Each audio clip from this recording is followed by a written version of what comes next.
other than the most obvious one, which is that flat space-time eta mu nu metric that makes the left side 0, and so it's a solution when there is no energy momentum tensor. But there are other solutions, and we'll be seeing those, though not today. Maybe just one. Just one comment to conclude that previous lecture. It was a cute observation that any metric that you can ever think of will solve Einstein's equations for some choice of the energy momentum tensor. How do we show that? Take any metric, calculate the left-hand side of Einstein's equations. What you get, r mu nu minus half g mu nu r,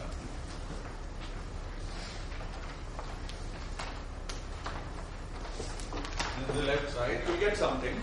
Moreover, what you get will be conserved because this is always conserved for any metric. Okay? So if you calculate this, you can get an answer and you can say, well, that's 8 pi g t mu nu for some t mu nu. That defines your energy momentum tensor. So any metric will solve Einstein's equations for some appropriate choice of energy momentum tensor. Okay? That's not a very exciting statement, but it all does tell us that before we ask what solutions the equation has, we should first decide what energy momentum tensors are of interest to us. The first one that's of interest to us is 0. That turns out to be very interesting already. The second one will be things like distributions of matter, which are not given in terms of fields but just in terms of some basic parameters like density and pressure. And then we can write energy momentum tensors as I did for you last time. So that's a whole, that will occupy the second half of this course, solving these equations for different energy momentum tensors. Yes? Arbitrary G, what will be guarantee that T00 is positive? So okay, that's probably not, thank you, that's a good question. So I didn't give you any conditions yet satisfied by the energy momentum tensor, but that's what I started by saying. I said if we don't say anything about what energy momentum tensor we allow, then any metric solves the equation for some t mu nu. What your question brings up is conversely, logical equivalent of my statement is that we better specify some conditions on the energy momentum tensor and then only ask what metrics are allowed to solve these equations. Those conditions are called energy conditions. You have just mentioned one of them, but there are actually many different energy conditions, and I'll discuss them all at once. Okay. Now, are there any questions about this discussion of last time about the energy momentum tensor, how it's defined, as well as how it's defined, why it's conserved? These were the things we did last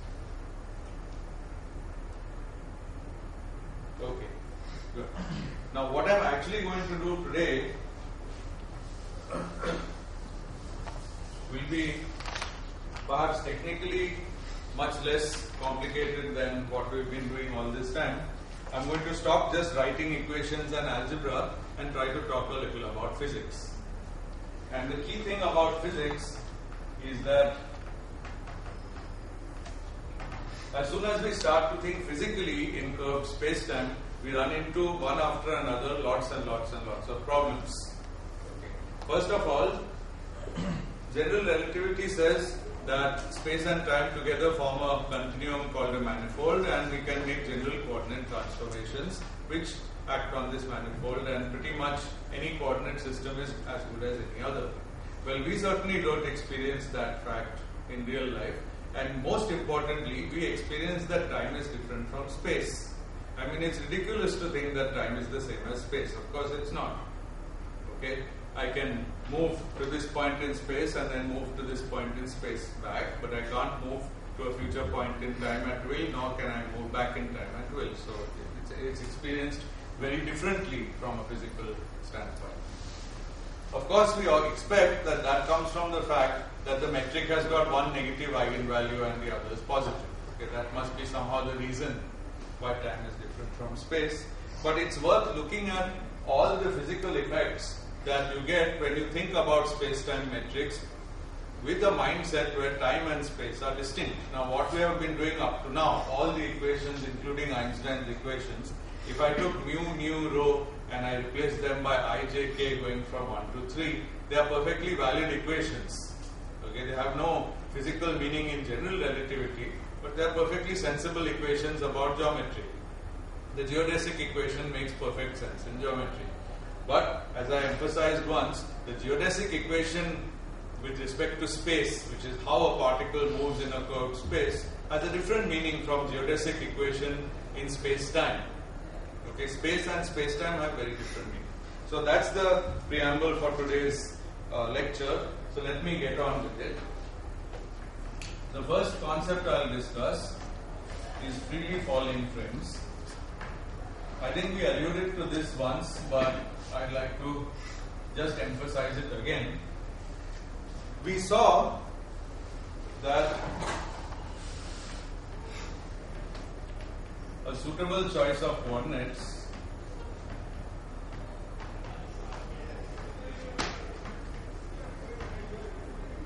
makes g mu comma lambda equals 0 at a point, as well as g mu can then be made into eternity. Okay. But if you remember how the principle of equivalence is discussed, it's not at a point. You're supposed to be in a freely falling lift or something, and you notice that as you're freely falling, the effects of gravity have completely vanished from your system. Or that's when you're freely falling in a gravitational field. Or you're out in a vacuum far away from gravitational field, but you're accelerating. Now you imagine that while accelerating, you're in a gravitational field. So these are different statements of the equivalence principle, that acceleration is equivalent to gravity. Now that statement is about more than being at one single point, because you are moving along a geodesic. Okay, the person who's freely falling is moving along a geodesic. So something stronger than this must be true, and I just want to write that for you. The statement is that in fact g mu 0 can be ensured, of course, by a choice of coordinate system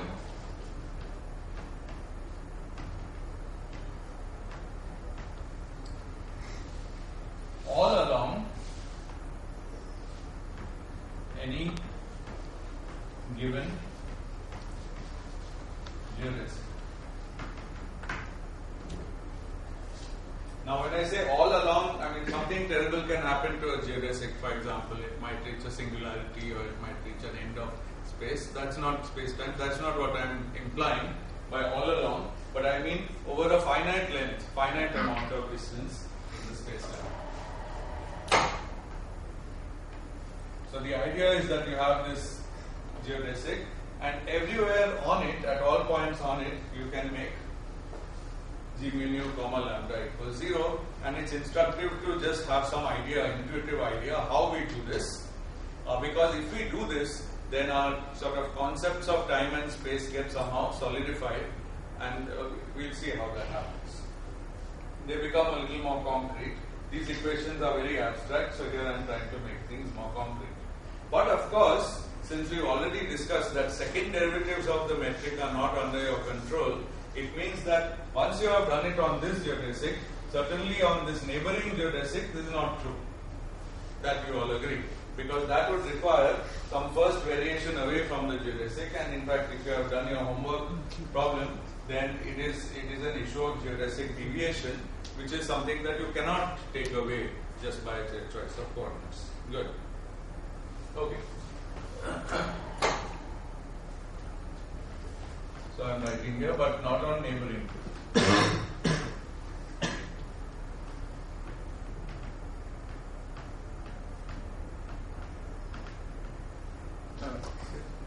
Yes. When you say that statement, do you mean that one choice of coordinate system allows me to do it for the entire geodesic? That's why I said, when I say entire, I mean a finite region. I don't mean entire in the sense of covering the whole space. But a finite region, which means that as far as derivatives are concerned, you see, to get from here to here, you you need infinitely many derivatives, but along one particular direction. Okay, so you are actually able to do that to ensure that G mu nu comma lambda is 0 all along a finite region. So finite is the important thing, not infinite.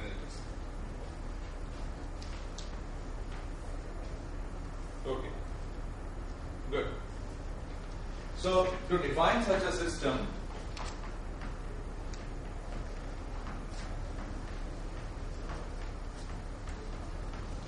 we can specify for normalized to unity coordinate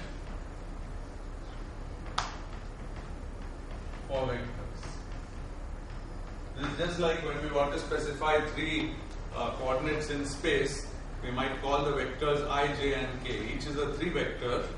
In a suitable description, they are 1, 0, 0, 0, 1, 0, and 0, 0, 1, but more generally they are I, j and k. Alright? So it's the analogues of I, j and k here, which we call E0 mu E1. This hat is put because it's not an index but a label. Okay. So the idea is that if I give you these four vectors and they are all normalized to 1 or minus 1, whatever, I'll normalize them. Then we'll call this the time axis and these the three space axes. And the idea is to choose them to satisfy this property. And it's quite easy actually. It's quite intuitively appealing what we have to do. So what we do is choose first E0. Okay, we are also given a geodesic obviously. So we simply choose E0 to be dx mu by d tau, where tau is the proper time along the geodesic. Again, if the geodesic is null, then you have to use a arbitrary coordinate rather than the proper time. But we'll just assume that it's not a null geodesic. So you can actually do it for a null geodesic also. Okay. Now this quantity is most often called u mu, and it satisfies u mu equals minus 1. So this thing is normalized. Okay. Good.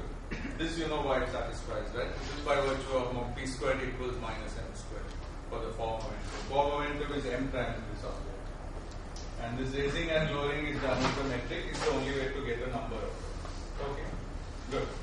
Next thing, define the other three EI by parallel transport.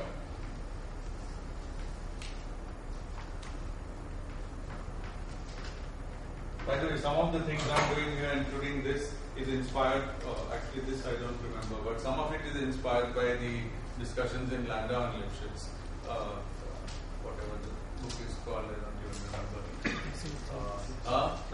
Classical Theory of Fields, because they, I find that they are very well grounded in sort of physical reality, and I like that approach as a sort of counterbalance to the more mathematical way of thinking. Okay, so define this by parallel transport along the geodesic, which means pick it as you like at one point.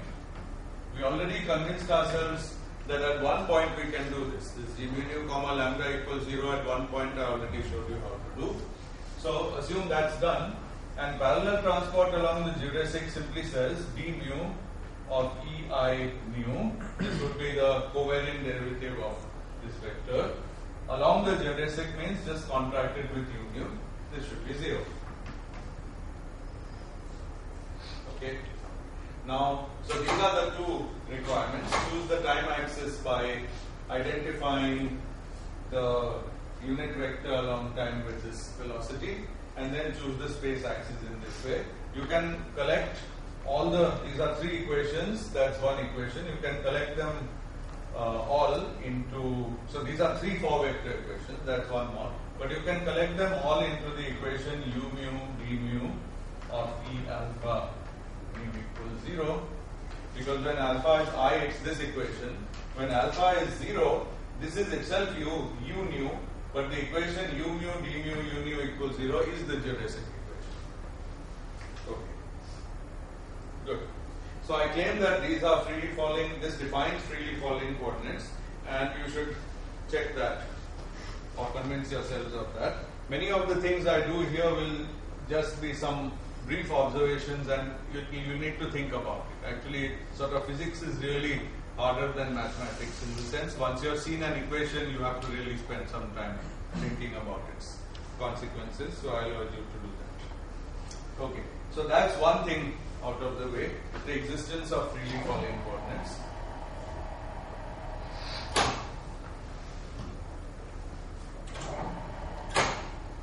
Now let's turn to another one, which is physical time and space distances. So here we want to ask physical questions which can be addressed by doing some experiment in which we measure some distance between points that are neighboring either in time or in space. Okay? And what we want to ask always is, what is the coordinate invariant content of that distance? There may be a distance in some coordinates, but we know by now that you can always change coordinates and then the distance will be some other thing. So what is it that remains coordinate independent? Now the general guide to this kind of question is, it's always the proper time. Okay? The proper time is a measure, can be a measure of length or a measure of time, but we'll see in a moment that we need a little extra work when we are trying to measure length between separated points, and I'll explain in a moment why. So first let's think of time difference. So time difference is easy. Take a point A at the spatial location xi and consider an event at A at time x naught, another event also at A at time x naught plus dx naught. Two events, same spatial point, two different times. Okay, so what's the proper time between these events? That's pretty obvious, except for the minus signs which I always have trouble with. So basically the proper time is related to the coordinate time, which I'll write as dx naught, by a factor square root of minus g00. Is that clear? That's what plays the role of kind of dilation here. Tells us the proper time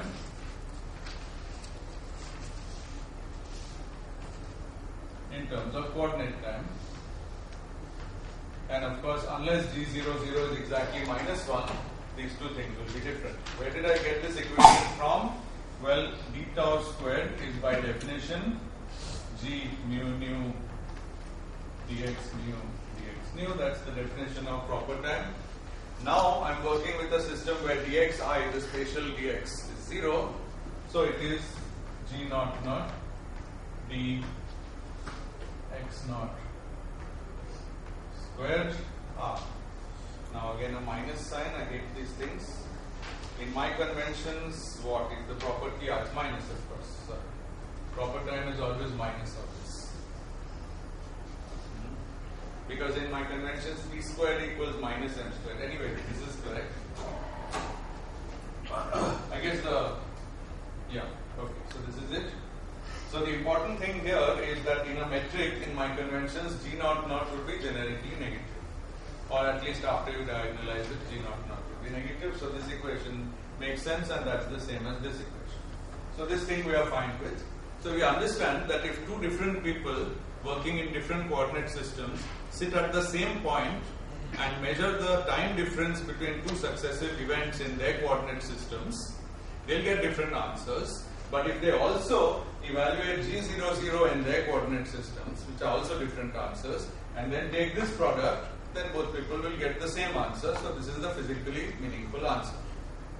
Okay, so this is nice when it comes to comparing, measuring time differences between events at the same place. Now we want to do the opposite. The opposite experiment would be to measure a space difference, and actually the result is both little more complicated and even slightly surprising. Spatial distance.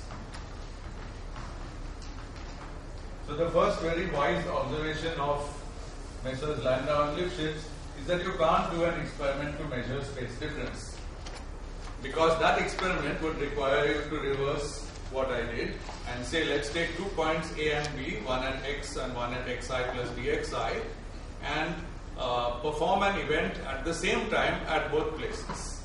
Okay, and then measure the distance. But the whole problem is that I can't be in both places at the same time. Okay, so the time being measured at one place and the time being measured at another place are independent. I can perform a coordinate transformation which changes that. Okay, and the only way would be if I could actually have the experiment be simultaneous, but that doesn't have any meaning. Okay, if I could, of course, do the experiment at this place and then come back in time and go to that place, I would have a chance, but exactly that's what I cannot do. So it's a little more complicated. So let's think about what we can actually do. Okay, so we consider a pair of points. Let's say here's B and here's A. B is at xi, this is time axis. So this just summarizes all the space axes. This is at xi and this, or is it the other way around? Yeah, this is at xi plus dxi and this is at xi. And the question we want to ask is, how do we get an invariant measure of the distance between these two, between simultaneous events, between these 2 points at the same time? That's the question. Okay. So the way I've drawn it like this is that we are not going to measure a distance, but we are going to use light and then we are going to measure the time.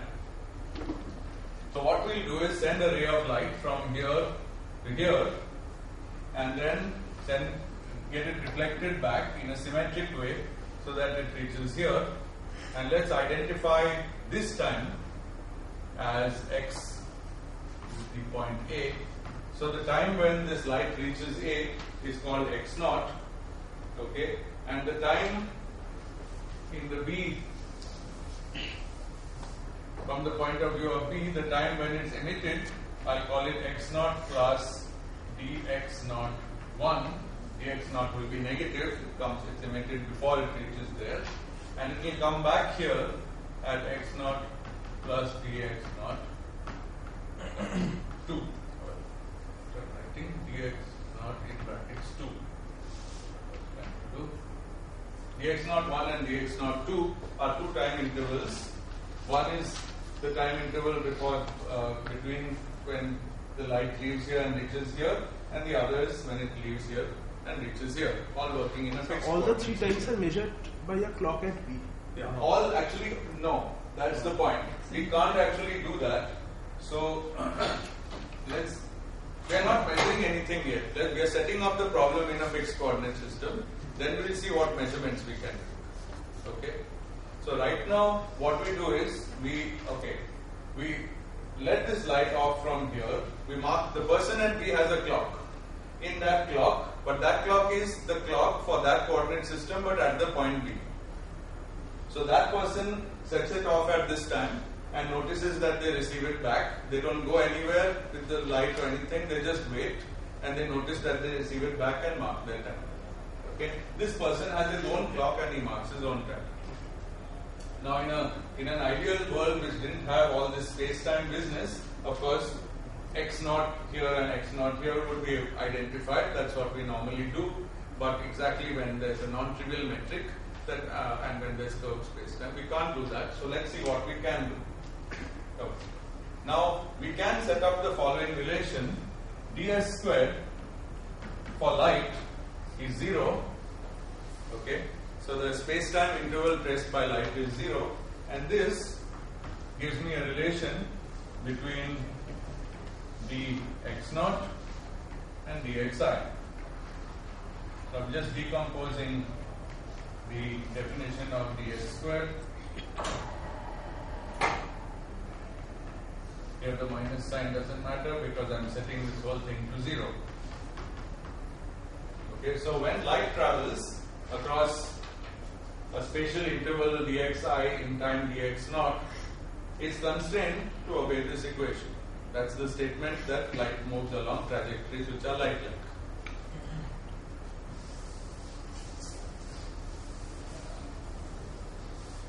Okay, so this allows me to solve for dx naught in terms of the other dxi's, the spatial dxi's, and the components of the metric, and we very easily find two solutions, which is what we expect, the quadratic equation in dx naught. So the two solutions are, so in this part the indices are summed over spatial indices, plus or minus square root of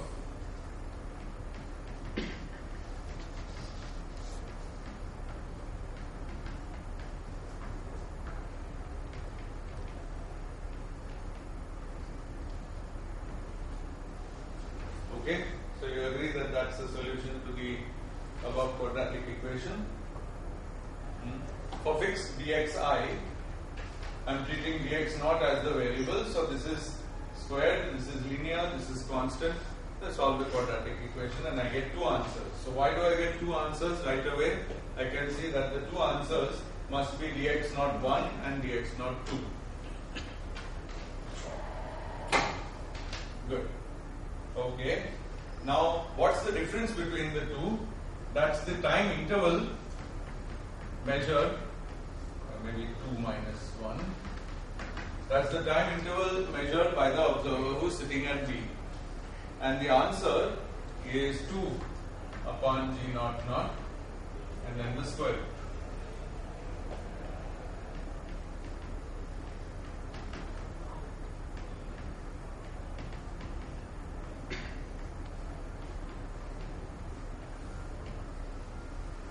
Okay, so that's the time difference.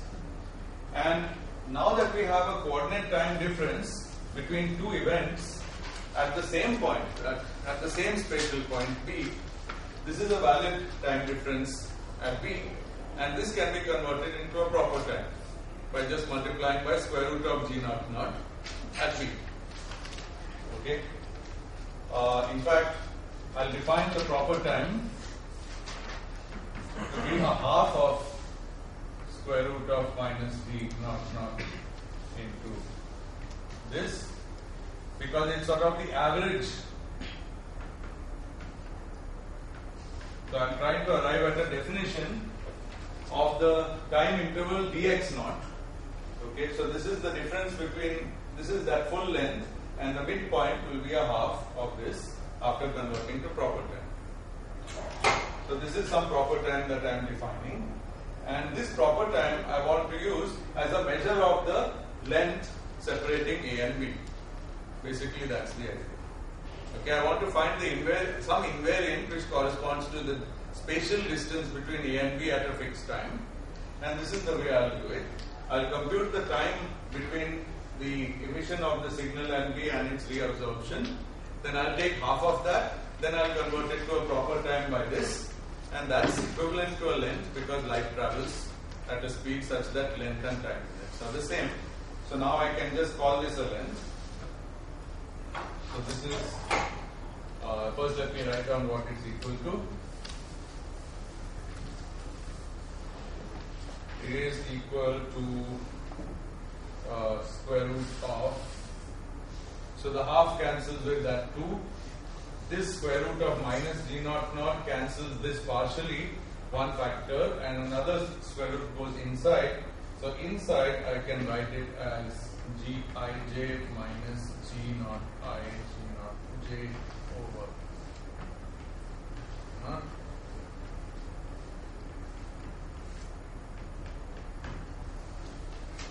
Okay, so this is my invariant. So this is a measure, invariant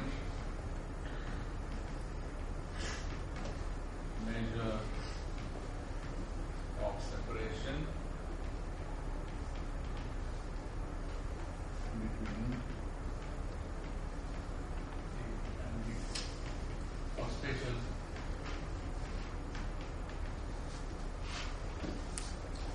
Now if you stare at this, you notice something. Naively, you would have thought the invariant quantity would be Gij, Dxi, Dxj, but it's not. Okay?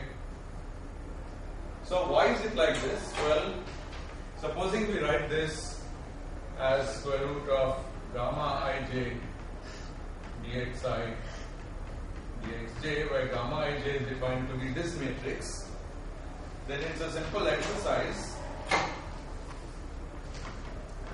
to show that the inverse matrix to this gamma, so gamma inverse, which I'll write like this, is actually equal to Gij, where Gij is not the inverse to G lower ij, but you take G mu nu, which is the inverse to G lower mu nu. When once you have G upper mu nu, you specialize mu and nu to I and j. Quite different definitions. I'll write it like this, but this is a 3 inverse of matrix and this is a 4 inverse. They are quite different things. So the rule is, to get this quantity, take the metric, take its inverse in the 4-dimensional sense, specialize to space, use it to define a matrix gamma, now take its inverse in a 3-dimensional sense and you get this. It's very easy to check that this is the inverse of this matrix, Okay. Now I spent a little time trying to understand why physically this invariant length should come out in terms of G upper ij rather than G lower ij, but I'm sorry to say I failed. So if any of you has any nice idea why it should be like this, I'll be very interested. Okay. There must be some physics reason why the G upper ij is the natural quantity in terms of which this length is determined. Of course, there could be a special situation where G0i is 0 and then it doesn't matter, because when G0i is 0, then the matrix is block diagonal, the metric, and then whether we take the 3 inverse or 4 inverse makes no difference. Okay. Good. Now, we are not done yet with this invariant distance concept. First of all, we found an infinitesimal measure of separation. So, we might want to integrate that to find a finite one. But now we run into some more trouble because so let's see, if we want to integrate this, we will integrate it along dxi length units, but gamma ij could very well be dependent on time. If gamma ij is dependent on time, then we are sunk, because it doesn't make sense then to integrate this only along x, because as we do it, the time is also changing. Okay, so only if gamma ij is independent of time,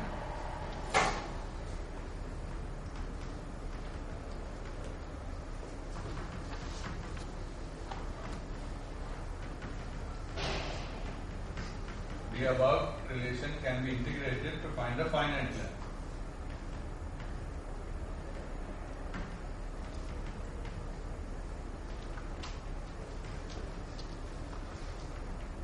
Delta tau, which I'll use for a finite quantity, finite time difference. Okay.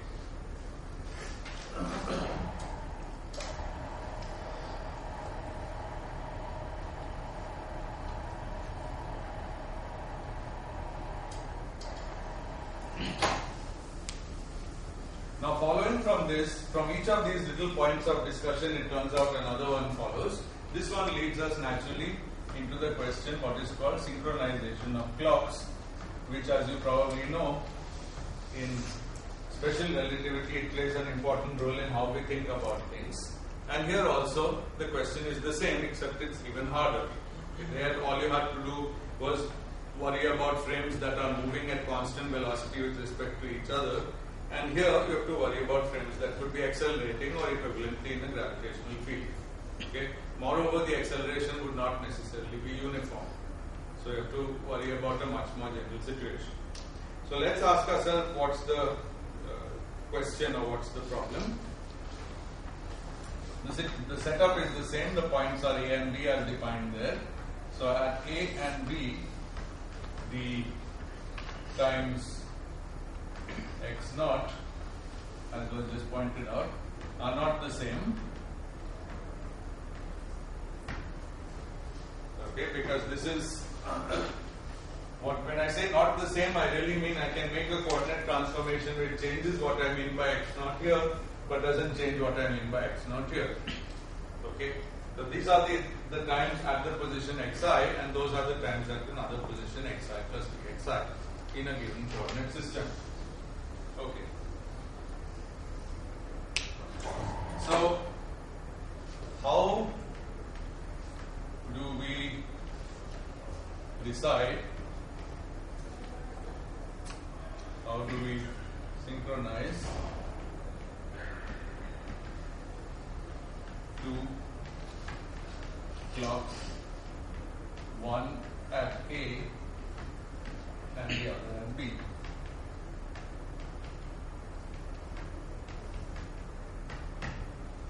Now, precisely stated, this question means the following. Let's say I am far in the past and I have enough time to give my instructions before the experiment actually starts. Then I instruct one person that take your clock, whatever you are using, and wait until the clock shows a time x naught, which I fix, and then set it to 0 at that moment.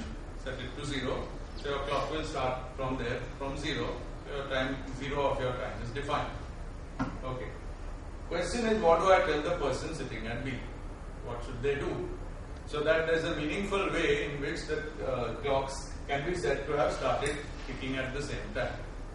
And the meaningful way from this picture you can see by symmetry would be to tell the person at B that take the so compute rather, given the metric, so I'll do a computation and I'll tell that person a time to wait after they've emitted this light signal a particular time, and at that time I'll tell them to start their clock. And now we'll compute that time by a simple physical requirement, which is that yes. Synchronization, what do you mean by synchronization? Synchronization means that you give an instruction so that okay. Good. It's always difficult to take this through. You give an instruction which tells you, okay. Best way to say this.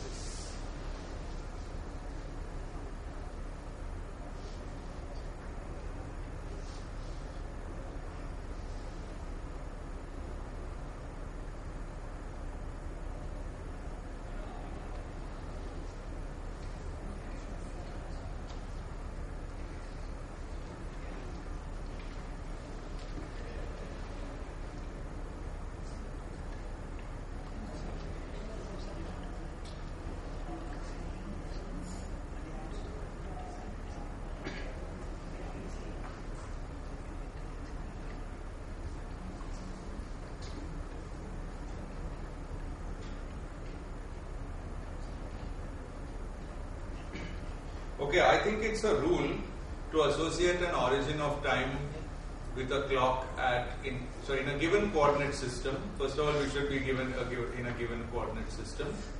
Then it should be a rule to associate a uniform or an origin of time for a clock at any different point. Now, question is, what requirements should that rule satisfy for it to be a synchronization rule? It should be such a rule that people will agree that the clocks started at the same time. Okay, actually, the definition cannot be very different from that in special relativity, where also we try to synchronize clocks in different frames. The goal of it is that if we, for example, take one frame which is synchronized, where the clocks are synchronized with another, and then, for example, reverse its velocity and bring it back, or in this case, we can just probably, the same. If we are ever able to compare two frames, no, but this is not right. Sorry.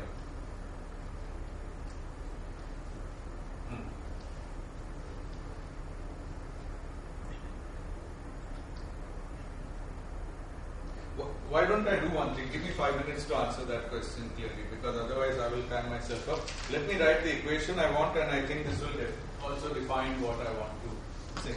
So I want to claim that x naught at A is said to be synchronized with the midpoint. So I want to write midpoint. It's the sum of the two dx naughts. Here we had two dx naughts. So I want to find the midpoint. The distance was dx naught 1 minus dx naught 2. Now I want to take the sum dx naught 1 plus dx naught 2, in which the square root will cancel out. And so I will get dx naught 1 plus dx naught 2 upon 2. And this thing is equal to minus g0I dxi upon g0, 0. So let's say that x naught at A is said to be synchronous with, meaning occur at the same time, with this point at B. So let's look at this formula and see what it means, and hopefully we'll be able to convince ourselves what synchronization means. First thing to notice is that if G had no off-diagonal component 0I, then actually the two would be synchronized at the same time. So this is, sorry, I meant to say here x naught plus this. So x naught at B and x naught at A would be synchronized with each other if G0I was 0. In fact, coordinates where G0I is 0 are said to be synchronous coordinates. It's a particular class of coordinates you can define. I'll do that a little bit later. But we are interested in the case when G0I is arbitrary, need not be 0, in which case we are saying that we should take a particular time at B and identify it with the corresponding time x naught at A. So we take two clocks, one at A, one located at B, and they start ticking respectively at x naught at A and at this time at B. So the question is, what is it which tells us that these two clocks are synchronized? What does it mean? They can go from B to A. Yes. They would measure the same. Yes. So presumably that's correct. So presumably what happens is, once the clock is ticking, then I can travel on a path from B to A. Any path should be possible to travel on any path, and I should find that at the end of it the clocks are ticking at the same have the same origin when I reach it. So that presumably is what synchronized means, but I'm just trying to think if there's something more in the definition than that. Certainly it always means this: there's no problem synchronizing two clocks at the same point. All problems have to do with synchronizing two clocks at two different points, because it's hard to compare two different points. This was the original discovery of Einstein in special relativity, that what is called simultaneous is relative if you are at widely separated points. It's of course perfectly absolute if you are at the same point, because at the same point two events can either happen one before the other, or other after the first, or both at the same time. There is no third choice. But when they are separated, it's difficult to even say what it means. And I think this definition actually tells you that when you transport the clock from B to A, let's say much later, you'll find that it agrees with the clock at A. Now, I must admit that I haven't thought through this more carefully than this. So let's do the following. Let's all think about it, and I will try to tell you next time what I think synchronization means more carefully, and you can then tell me whether you agree or disagree.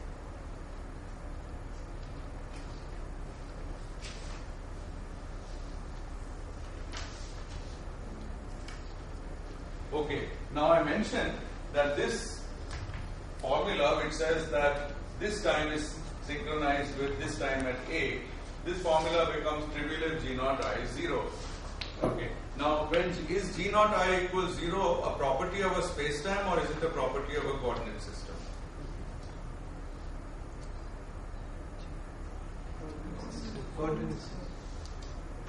Why do you say that? They can diagonalize G at No, that's not correct. Diagonalize G. If you diagonalize G, then the it has only 4 values, right? G0, 0, 1, 1, 2, 2, 3, 3. Okay. but I don't believe that correctly captures the amount of information in G, which is actually, G is a symmetric 4x4 matrix, so it has 10 components. At D, I can always choose my metric to be flat. No, this is over a finite region. At a particular point, you can choose your metric to be diagonal flat. Oh, that's what you meant, perhaps. No, but this is more than that. See, think of it this way. We have 4 general coordinate transformations, which are functions. Forget about being at a point. Now be in a finite region. 4 functions. G mu nu has how many components? 10. So out of these 10 components, 4 must be removable by a choice of 4 functions, and 6 more are physical. Okay?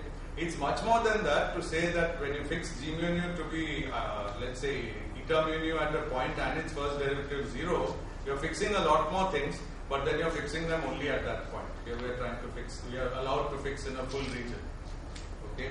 And in fact, just this counting, I think there's also a simple way to do it. Maybe I'll try to tell that to you another time. So here's an observation.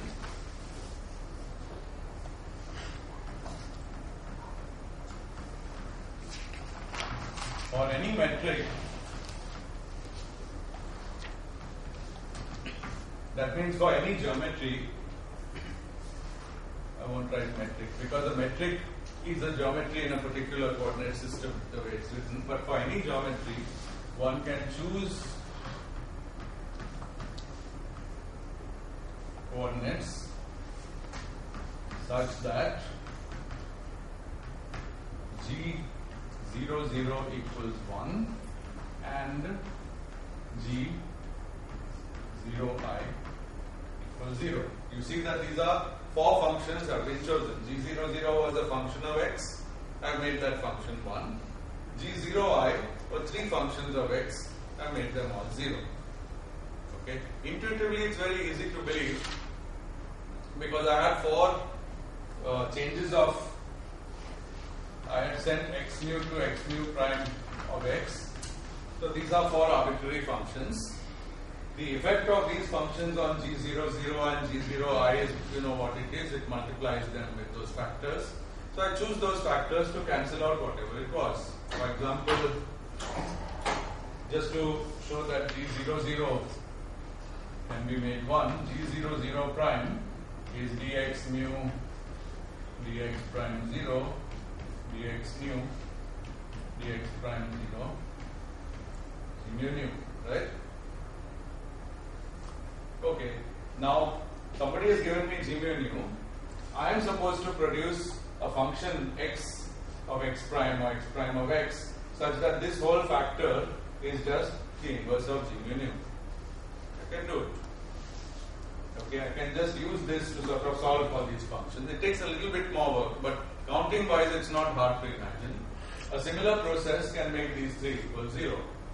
So once you're done with this, your metric has a very nice form. ds squared is minus 1 minus dx naught squared plus dij dxi. And this choice of coordinates, as a name, these are called in fact synchronous coordinates for more or less the reasons I've already described.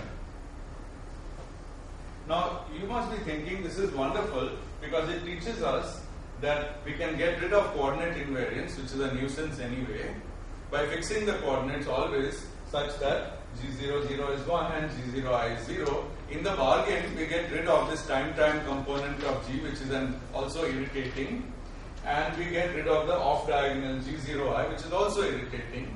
We get rid of all our problems with synchronization. Okay, and finally everything reduces to 3-dimensional geometry. So what could be nicer than that? Well, it turns out there is no free lunch. You can do this, but it turns out that these are not the most convenient coordinates for many reasons. Just to give you one quick reason, supposing a system was really time independent, static, I'll be defining all that, but just use your intuition. Some system is just a star or something sitting there, not doing anything. Okay, in these coordinates, in general, it could become time dependent. That is, Gij could be time dependent. Okay, that may not be. In fact, there's a theorem which says that when you are in synchronous coordinates, pretty much everything is time dependent. That is, Gij is bound to be time dependent, except for the trivial flat. So it's not always the most useful, but conceptually it's nice to know that they are there.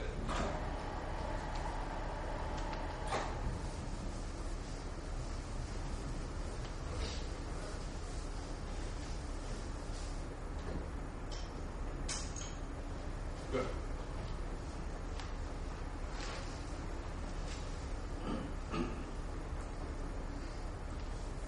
Okay. So, let me give a couple of definitions, more or less in the spirit that I was just talking about, to explain what we mean by time independence. So, the question now naturally arose, what is a time independent metric? That's the question. Why is this important? Again, for the same reason I've been stressing since the beginning, in physics, we have a very clear picture of time dependent and time independent situations. Okay, we solve time dependent and time independent problems in a different way. Okay, but in general relativity, we seem to have a problem right away, which is imagine any metric which is time independent and make a time dependent coordinate transformation. It will become a metric which is time dependent. So obviously, time independence, naively stated, has no meaning. You can ruin it by just making a certain coordinate transformation. The coordinate transformation is x prime of x, so you can give it as much time dependence as you wish, but you will introduce as a result some very spurious time dependence into your problem just because you want to work in bad coordinates. Okay. So therefore, we need a few definitions. So here's a couple of definitions. One, a metric G mu nu is called, no, a metric is called stationary, some books call it constant.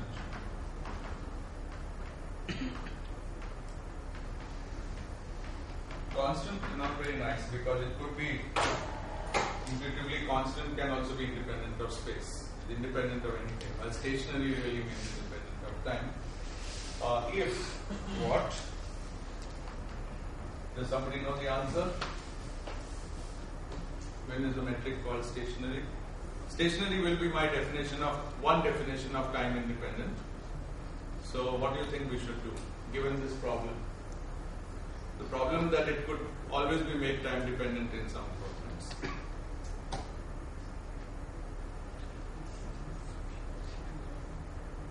Come on, participate. The metric is time independent in any coordinate system. It can't be. That In is already at least proved. one coordinate There has to be system. one One coordinate system coordinate in system. which. Good try, but you see it can't be.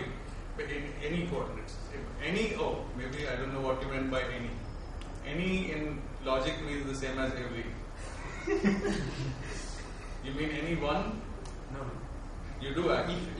If in any coordinate system it is 0, it is time independent. But it can't be, right? Because I can go from one suppose in one coordinate system it's time independent.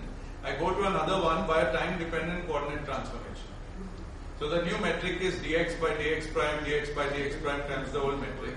Old metric is nothing, but these factors have a lot of time dependence, so end result is time dependent. So any coordinate system cannot do.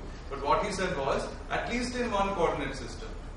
Because think of it another way. Supposing a metric truly describes a time dependent process where lots of bodies are scattering, colliding, exploding, supernovas and so on, all that is happening, there surely won't be any coordinate system in which that thing looks time independent.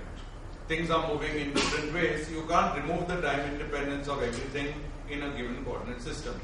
So we conclude that if in one coordinate system, in some coordinate system or in one coordinate system,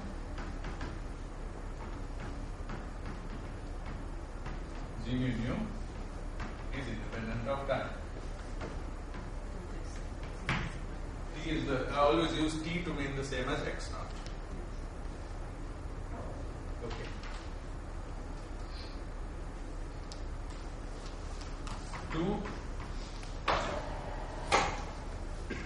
this is good, of course, because then it does suggest to us to work in that particular coordinate system where it's independent of time. And now we have still one complication introduced by time, which is this ugly G0I component I referred to earlier, which mixes space and time. Okay? Turns out that its presence or absence also has a profound effect on physics. Now you may object because I've just told you that it can be removed by a coordinate transformation.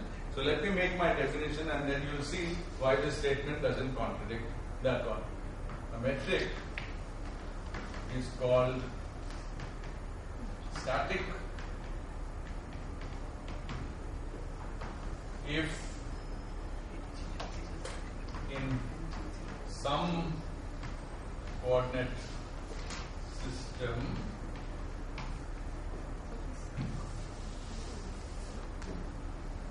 G mu is time independent and G0I.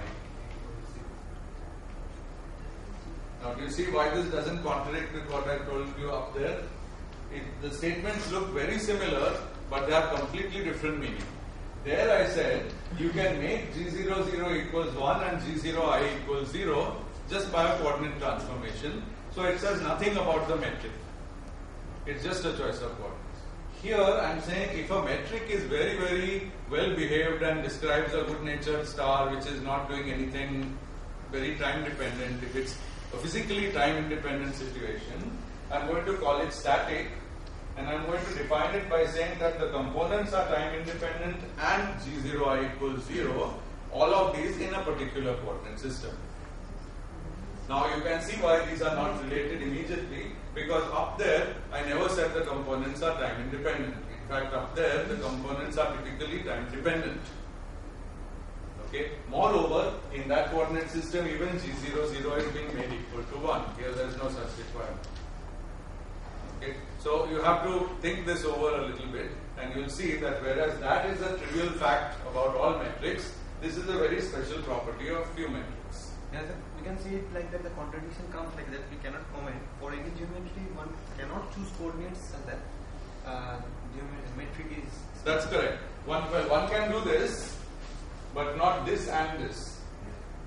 Okay. Good. So we need to see why we have made these definitions. I'll say a little bit more about it now.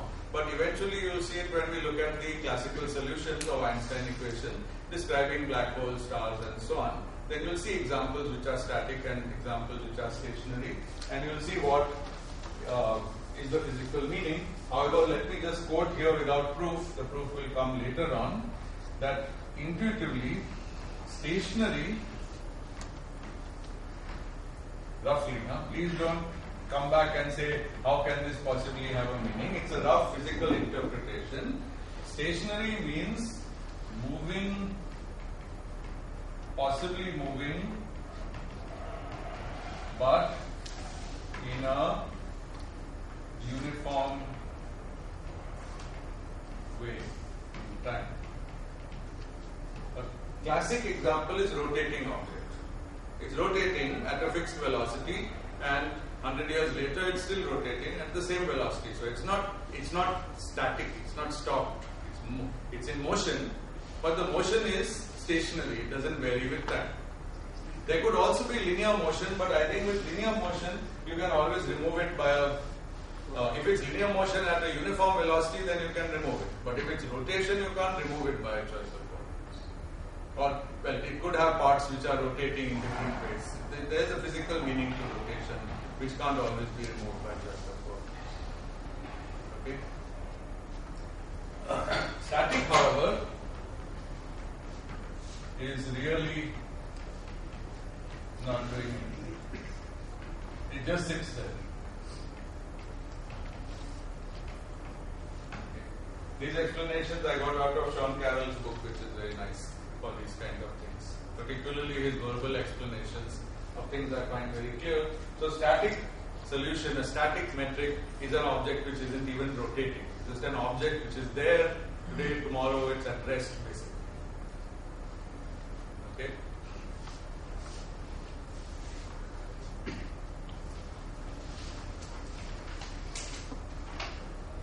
Good. One nice observation is that static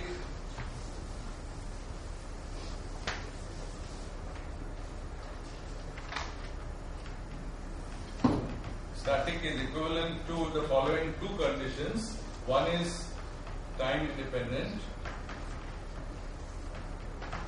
which means in a particular frame, which is really stationary, plus time reversal invariant.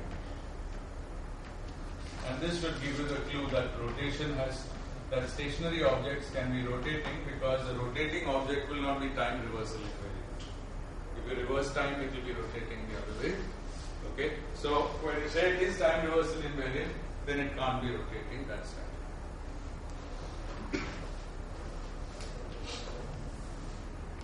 Good.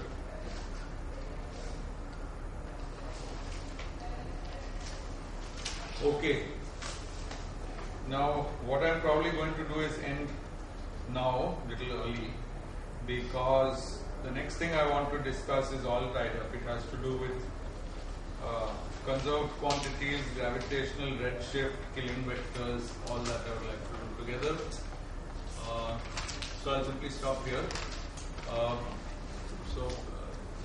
But I want to discuss this. Yeah, so next week I had said that I won't lecture. Is that still okay with people? Turns out I'm not going anywhere, so I don't mind lecturing, but I think people are going somewhere, or what? Okay, so I'll just take it easy next week. I think we have enough time to finish this course. Okay, so are there any questions? Did anybody think up a better way to describe synchronized? I'm greatly embarrassed that it didn't come out clear, but I'm going to try and make it clear next time. So I'm very glad you brought it up. Any other questions, especially on any of this last discussion?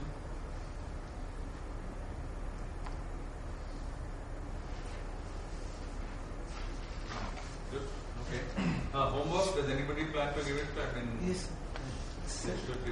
Can I submit within few hours actually? This course, the error bars in this course are much bigger than few hours. Certainly today, but tomorrow is also fine. Submit it back to your office. Yeah, best is to submit it to my office, which is A432. I probably didn't tell anyone.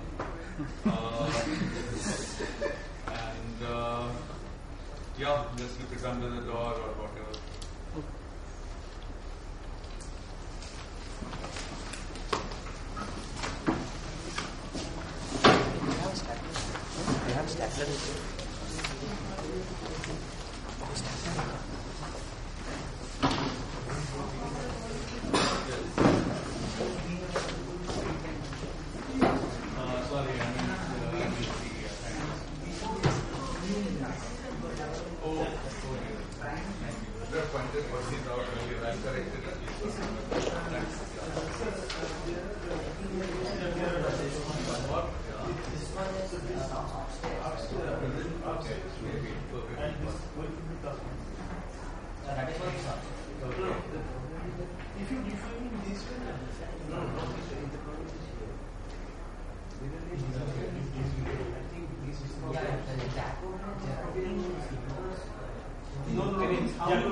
I have variables phi, then mu phi, and g phi are the same. I mean, phi is the variable because I'm writing action as a functional. It's a functional of phi that could include dependence under the integral of phi del phi. So when I compute Yes. del S, I'm having Yes. G mu and phi inside. Yeah. So here I get this. Yes. Now, I mean, from this step, this is the T mu. Yes. But how this equals to this? Oh, partial integration. Okay, so let me do that part. Very easy. So, actually it is integral T mu nu. So, actually as I defined it, T is a tensor. So let's do it like this. Let's do del S by del G mu nu. And then G, which one did I have? Lower or upper? This is I differentiated in lower. Okay, I suppose I could do that. Yeah. Okay. So this is the quantity, right? There's now S includes the root G factor, right? Good.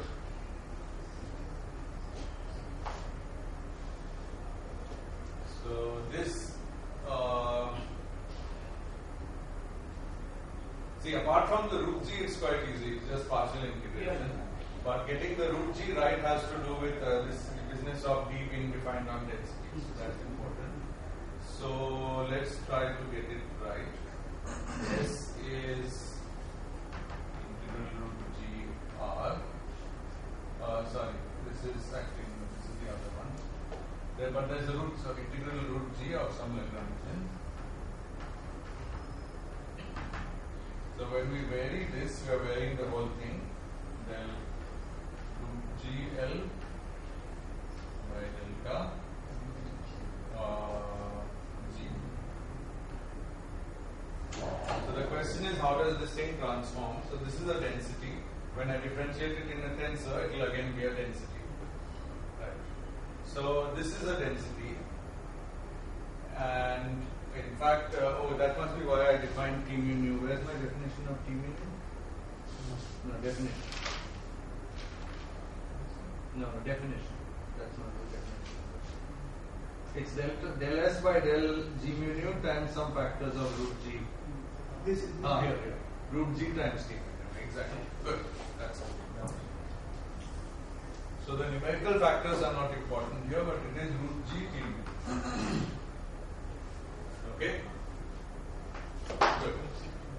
Now this is equal to, I claim, del mu ordinary of root G T mu nu psi mu minus integral root G D mu T mu nu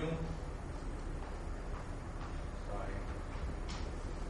This is the identity. I need this is the partial differentiation. Okay. Of course, if the D was ordinary D, then clearly this is true. However, now I have to check that these things. So, yeah, good. So the idea is this: I have ordinary derivative of something, which is a density with one upper index. So it's a vector density. Okay. Now vector density has the interesting property that del mu of it. So let's take any arbitrary vector density, root G W. The divergence of it is particularly interesting because it turns out that this is the same as the covariant derivative. Let's try to prove this statement. So this is del mu root G. So your W mu is Any upper, anything that transforms with one upper index. It's a vector, contravariant vector or vector field plus root G del mu W. That's this, right? Okay. Now del mu root G, there's an identity which says that this is gamma mu times. Okay. So therefore, this whole thing is equal to root G times del mu W mu plus gamma mu W mu, and that's actually the covariant divergence of W. So it's a beautiful result that ordinary divergence and covariant divergence are the same on a density of this range. So that tells me that this can be rewritten as d mu. There is no content in this rewriting, but d mu, when correctly defined, it distributes following Leibniz rule. So this is equal to d mu on root g, which is 0, then d mu on t mu nu, and then finally d mu nu, d mu, and sin. Now I think we are done.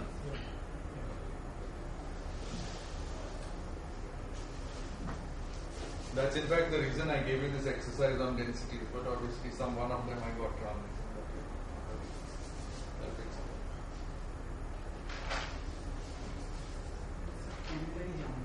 Yeah. I'm not being able to just That's okay. It's not that kind of course.